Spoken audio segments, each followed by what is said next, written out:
Graça e paz, meus irmãos. Eu sou o pastor Evaldo, da Igreja Presbiteriana de Monte Alto, e vamos agora fazer aqui um estudo que faz parte da nossa apostila, de todo o nosso conteúdo de preparação para recebimento de novos membros e de revisão das doutrinas básicas da nossa Igreja Presbiteriana do Brasil.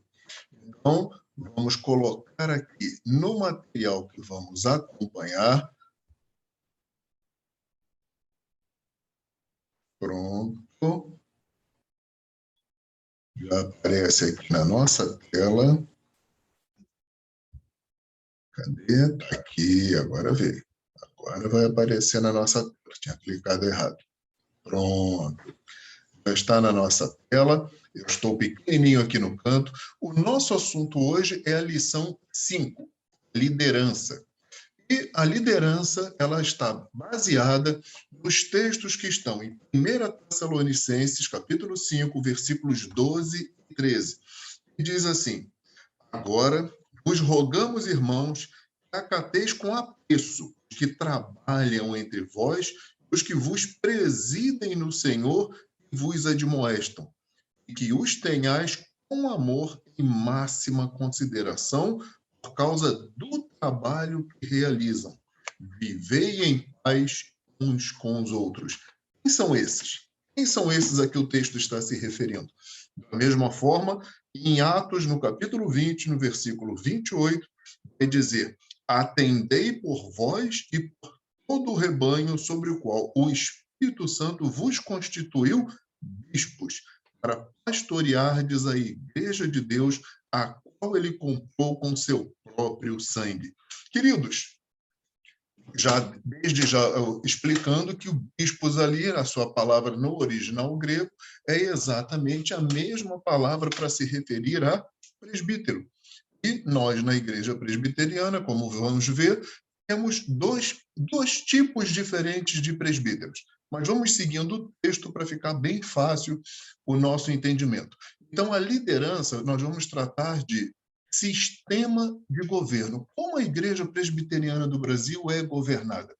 A Igreja Presbiteriana do Brasil adota um sistema representativo de governo, ou seja, os membros reunidos em assembleia elegem os seus representantes. E esses representantes, eles cuidarão do governo da igreja. A Igreja Presbiteriana do Brasil, ela é regida por uma constituição, um código de disciplina e princípios de liturgia. Então, no governo da igreja local, como é que isso vai funcionar? Os membros da igreja elegem os presbíteros e os diáconos para um mandato de 5 anos. Esses presbíteros, juntamente com o pastor, formam o conselho da igreja, que cuida do governo da igreja e da disciplina daquela igreja. Então, vamos entender. O pastor, ele é um presbítero, mas ele é um presbítero docente, responsável pela pregação, responsável pelo ensino, responsável pela sã doutrina. Os demais presbíteros eleitos pela igreja são presbíteros que vão ser os que vão reger a igreja. Por isso, eles são chamados presbíteros regentes. Depois desse período de 5 anos, o presbítero ele pode ser eleito novamente e receber um novo mandato, ou é considerado um presbítero em disponibilidade. Que é isso, ele não exerce mais o mandato, ele não está no governo da igreja, mas é alguém que já tem experiência e pode ser chamado para um eventual trabalho que a igreja faça mediante a avaliação do conselho. E aquele presbítero está de acordo com aquele caminho, com aquela forma que o conselho da igreja decide caminhar. Então, é alguém que está à disposição para trabalhar, mas ele não está exercendo autoridade e poder de presbítero, porque ele é um presbítero em disponibilidade, ele não está no exercício do mandato. Para que esteja no exercício do mandato, ele precisaria ter sido eleito naquele período. Fora isso, temos os diáconos. Os diáconos eleitos, eles formam a junta diaconal. e cuida da ordem do templo, da assistência social e de vários outros aspectos das necessidades da igreja. Então, alguns atos do conselho dependem da aprovação dos membros da igreja, reunidos em assembleia, ou seja, o conselho vai administrar a igreja, mas existem alguns atos que requerem que a assembleia, a igreja se reúna, os irmãos autorizem a fazer ou não. Por exemplo, aquisição ou transferência de imóveis de propriedade da igreja só pode ser feita mediante a aprovação da Assembleia. Então, a Assembleia tem que ser explicado o que está acontecendo, se vai ser conveniente ou não para a igreja comprar aquele imóvel, transferir aquele imóvel, vender aquele imóvel, conforme as explicações que o conselho passar. E repassando, a junta diaconal vai dando todo o funcionamento do dia a dia na igreja. Aí nisso a gente vê aquela instituição dos diáconos que foi feita lá em Atos capítulo 6, onde vão exercer a função, onde vão poder suprir as necessidades, visitando os lares. Então, o primeiro contato da igreja oficialmente com os cristãos nos seus lares e também das outras pessoas, quem faz é a junta diaconal, o diácono. É ele que procura de casa em casa, de lar em lar, é ele que vai verificar a realidade, inclusive espiritual. Se houver necessidade, a junta diaconal aciona os presbíteros, aciona o conselho, e o conselho, assim, subsequentemente, pode chamar também o pastor para eventuais visitas, eventuais necessidades que sejam precisas. Continuando, o governo da igreja a nível regional. Primeiro a gente falou da igreja local, aquela sua igreja onde você frequenta. E aí, a nível regional, na região, as igrejas de uma determinada região são supervisionadas pelo presbitério. E esse presbitério é constituído pelos pastores e pelos presbíteros representantes das igrejas naquela região. Nós que estamos aqui em Arraial do Cabo, pertencemos ao presbitério de Cabo Frio. O presbitério de Cabo Frio tem jurisdição sobre a cidade de Cabo Frio, Arraial do Cabo, Búzios, com as igrejas presbiterianas existentes nestes lugares. Então, toda a igreja presbiteriana nesses lugares está vinculada ao presbitério de Cabo Frio. Os presbíteros, eles são nomeados pelos conselhos. Por que o pastor não é nomeado pelo conselho? Porque o pastor já faz parte do presbitério. O pastor é membro do presbitério. Os presbíteros, eles são membros das igrejas e são nomeados pelos conselhos para poder ir e representar aquela igreja, aquele conselho, lá nas reuniões do presbitério. Então, cada conselho é representado por um presbítero que é nomeado anualmente. Acima do presbitério está o sínodo, que é constituído também pelos pastores e presbíteros que representam os presbitérios naquela região. Eles vão supervisionar, orientar e disciplinar o funcionamento dos presbitérios. Então, os presbitérios elegem 3 pastores e 3 presbíteros para representá-los junto ao sínodo. No governo da igreja agora, no âmbito nacional, no país todo, o governo da igreja presbiteriana a nível nacional, ele é exercido pelo Supremo Concílio. O Supremo Concílio é constituído por pastores e presbíteros, então a igreja presbiteriana sempre tem a representação de presbíteros, e eles são representantes dos presbitérios. Percebam, não são representantes dos sínodos, são representantes dos presbitérios na reunião do Supremo Concílio.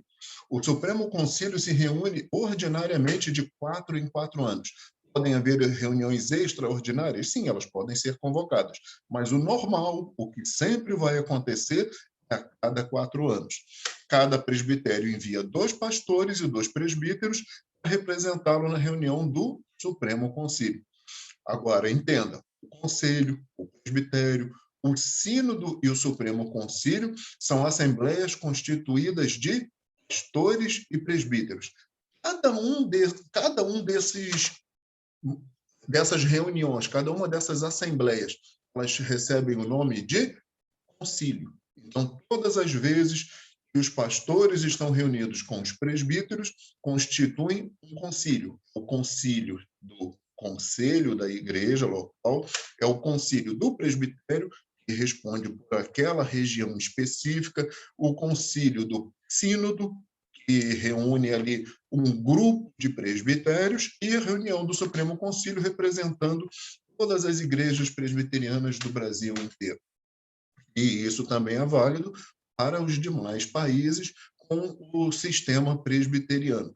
Esse sistema presbiteriano, como vimos, é bíblico.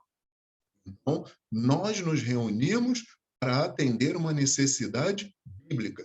Qual o principal fator? Ao invés de ter um homem que pode errar, pode se equivocar, decidindo sobre tudo e sobre todos, no sistema presbiteriano, nós nos reunimos em concílios e é o concílio que decide, como diz a palavra de Deus, em que nos ensina que na multidão de conselheiros há sabedoria. Qual é o nosso sistema doutrinário? O que é que nós obedecemos?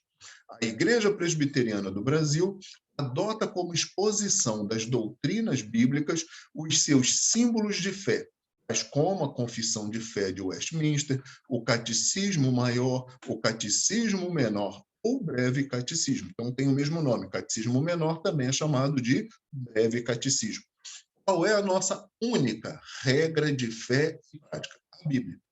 Não é a palavra do pastor, não é a palavra do presbítero, não é a palavra do concílio, não é a palavra de ninguém. É a Bíblia. O que a Bíblia disser, a Bíblia sempre estará certa. Por quê? Porque os homens, no curso da história, mais do que comprovadamente, erraram, erram e sempre errarão. Porque, sendo humanos, todos nós, enquanto não tivermos a volta de Jesus, continuaremos carecendo das misericórdias de Deus. Porque, apesar da ação do Espírito Santo sobre as nossas vidas, continuamos pecadores. Pecadores guiados pela palavra no caminho do Senhor. Pecadores que, baseados na palavra, conduzidos pelo Espírito, caminham ao Senhor. Então, a nossa única regra de fé e prática, que pode corrigir nossas falhas, nossos erros e nos dar verdadeiramente o caminho de salvação, é a Bíblia Sagrada. Mas, em virtude da Bíblia não trazer as doutrinas já sistematizadas, organizadas, nós adotamos a Confissão de Fé de Westminster e os catecismos como exposição do sistema de doutrinas que são ensinadas na Escritura. Então, ali nós vemos a regeneração, nós vamos ver as doutrinas da salvação, nós vamos ver a santificação, nós vamos entender a justificação em Cristo Jesus, nós vamos ver todo um processo que nos conduz até o dia de Cristo Jesus. Então, existem várias questões que aí o pastor da igreja, sendo ele o presbítero docente, ele organiza, prepara e ensina a igreja, inclusive usando dos presbíteros, dos diáconos, oficiais da igreja e outros irmãos que vão se levantando naturalmente como lideranças que Deus vai reconhecendo em meio ao seu povo para que possam ajudar o pastor sob a sua supervisão para realizar esse trabalho de ensino da igreja em cima daquilo que a Bíblia verdadeiramente nos ensina. Nesse nosso conteúdo para hoje, encerramos aqui. Então, logo em seguida, vamos salvar, vamos fazer outros vídeos sobre cada lição, sobre cada capítulo específico, até termos todo o corpo, todo o conteúdo da nossa apostila. Reveja, volte, leia os textos bíblicos, medite e, ficou na dúvida? Encaminhe ao seu pastor.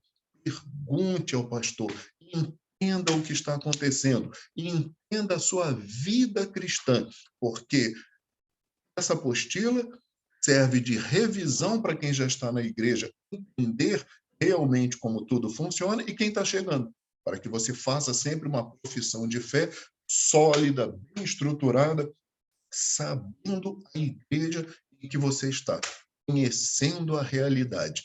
Então, vamos sair aqui desse modo de exposição.